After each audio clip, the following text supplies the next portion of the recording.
The sun had barely risen over the misty hills of the village when Amara stepped barefoot onto the dirt path, a small woven basket in her hand and sleep still clinging to her eyes. The morning air was cool, the kind of quiet that belonged only to places forgotten by maps and untouched by time. Her village was small, just a scattered line of houses carved into the green, a place where the world didn't move fast, where life meant survival and kindness often came before currency.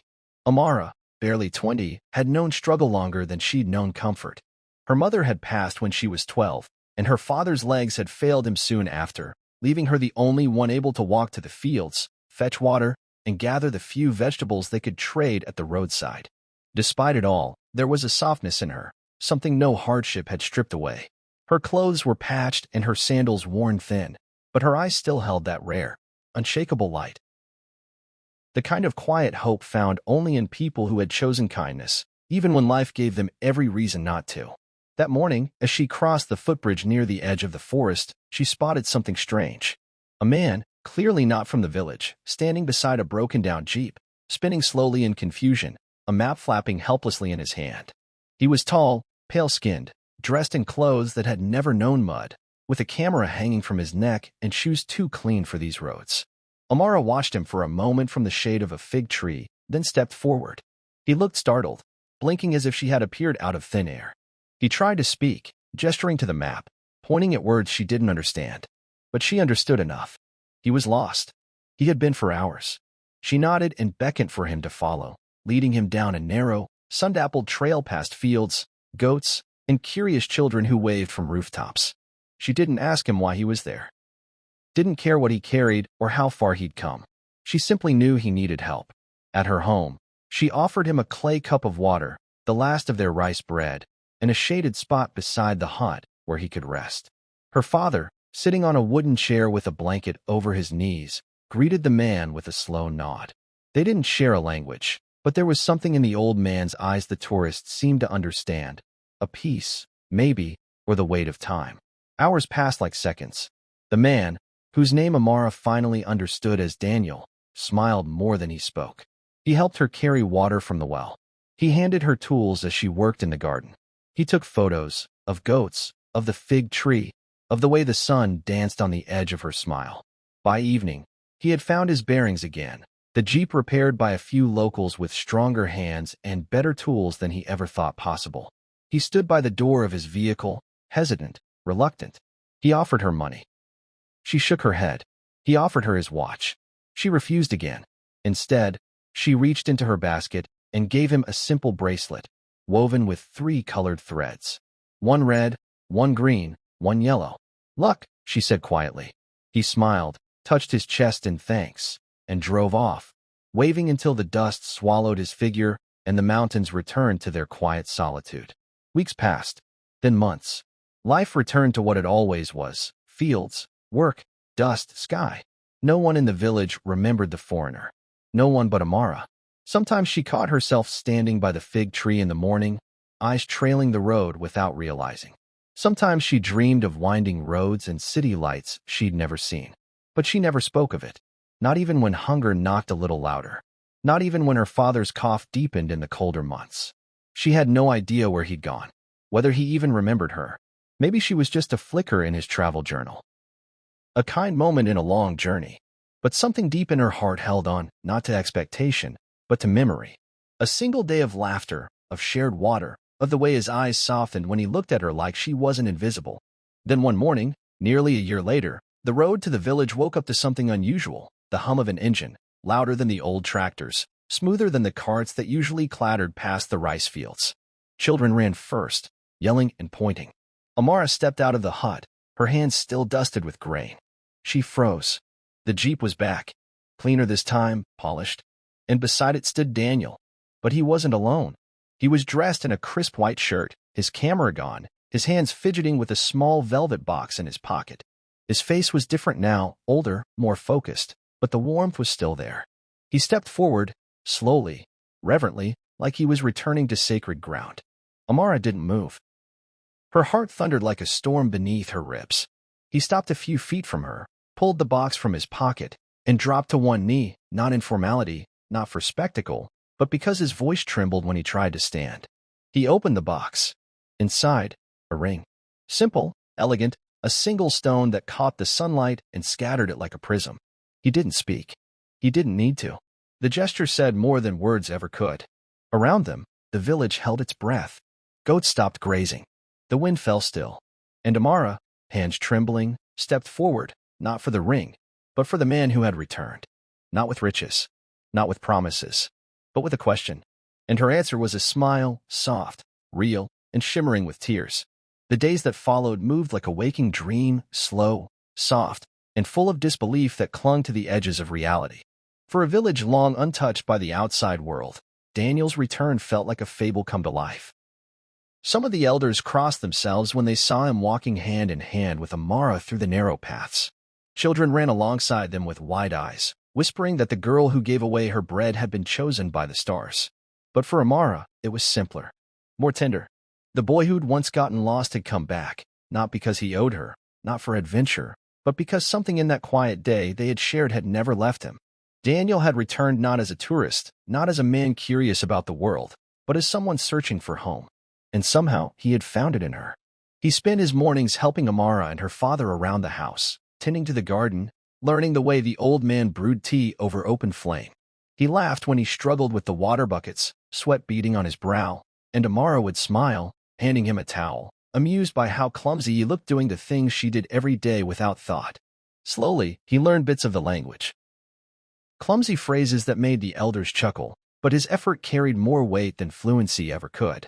Every word he spoke in her tongue, though broken, was stitched with meaning. A promise to belong.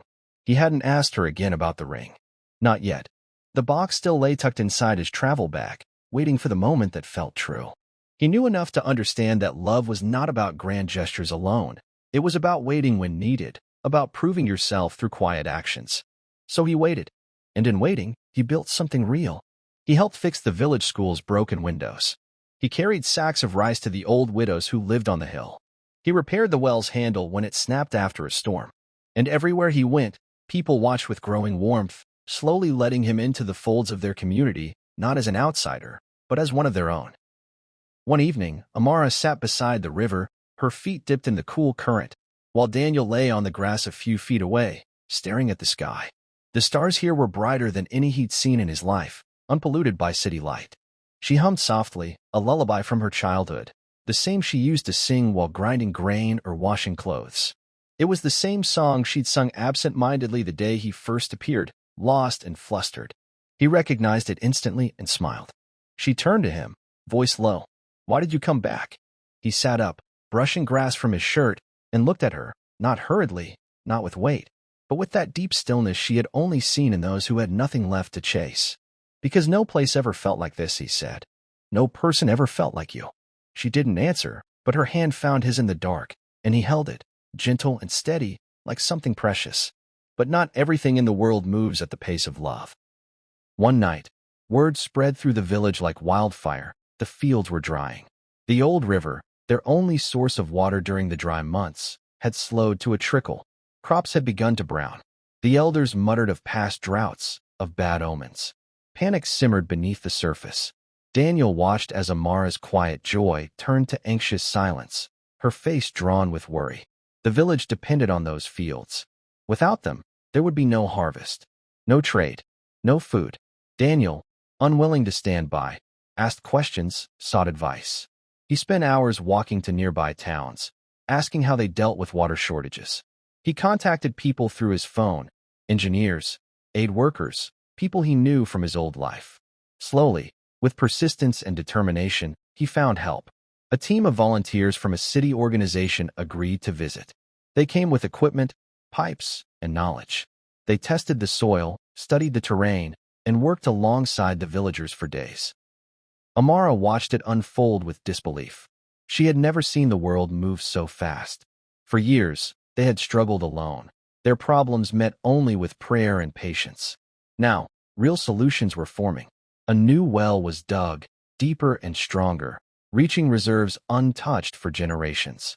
Water flowed again, clear and cold. The fields breathed. Life returned. The village held a gathering that night, lit by fire and laughter. Songs filled the air, drums echoed across the hills, and food was shared with joy that hadn't been felt in years. Elders blessed Daniel, calling him not just a guest, but a guardian. Amara stood beside him, surrounded by her people, their hands touching in quiet celebration. And in that moment, beneath a sky bursting with stars, Daniel knew it was time. He stepped forward, pulling the small velvet box from his pocket, not to impress, not to claim, but to ask. Slowly, carefully, in front of everyone, he knelt again and opened it. No one spoke. Even the wind stilled. Amara looked at the ring, then at him. Her eyes filled, not from surprise, but from the steady, overwhelming weight of being chosen, not for beauty, not for wealth, but for the way she had loved with nothing and given everything. She reached down, lifted him from his knees, and nodded. The wedding wasn't grand. There were no chandeliers, no polished marble floors, no orchestras. But it was sacred, held beneath the open sky in the heart of the village, surrounded by fields newly green with life. Amara and Daniel stood beneath a handmade arch woven with vines and wildflowers gathered by the village children. Her dress was simple, hand-stitched by the elder women using cotton dyed from forest herbs, and he wore a shirt gifted by one of the farmers, its fabric embroidered with symbols of harvest and protection. The air carried a hush of reverence, not for extravagance, but for a kind of love rarely seen. One grown from the soil of humility, nourished by kindness, and rooted in something deeper than words. As they exchanged rings, the village stood still. Elders wept quietly. The same children who once chased goats now scattered petals along the path. Amara's father, too weak to stand for long, sat wrapped in blankets near the fire, his eyes never leaving his daughter. When the ceremony ended, and the village erupted in laughter and clapping, he called Daniel over, pulled him close with trembling hands, and placed a weathered bracelet into his palm. It was the one Amara had woven long ago and given to the stranger. Somehow, it had found its way back to her father. Daniel placed it on his wrist and kept it there, a reminder that some threads were never broken. They didn't leave the village after the wedding. Daniel had no desire to return to a life of concrete and glass, and Amara had no dreams of glittering cities. Instead, they built something together. A home of clay, and wood just beyond the fig tree where they first met. With the help of the villagers, they turned a spare hut into a learning center. Daniel taught the children how to read maps, how to hold a camera, how to dream beyond what they saw. Amara taught them the old ways, the songs of the fields, the stories behind every herb, the strength of giving even when your hands are empty. Months passed, and news of the village began to spread, not because of tourism or wealth, but because of its heart. Aid groups came to learn how a community once on the brink of drought had rebuilt through unity. Volunteers came not to impose, but to help. A nearby town offered resources to create a permanent water system. And through it all, Amara and Daniel stood side by side, not as leaders above the people, but as part of them. One day, as Amara tended to the garden, her hands buried in soil and sunlight brushing her cheeks, she felt a flutter in her chest, different, gentle, unmistakable. Life was growing inside her.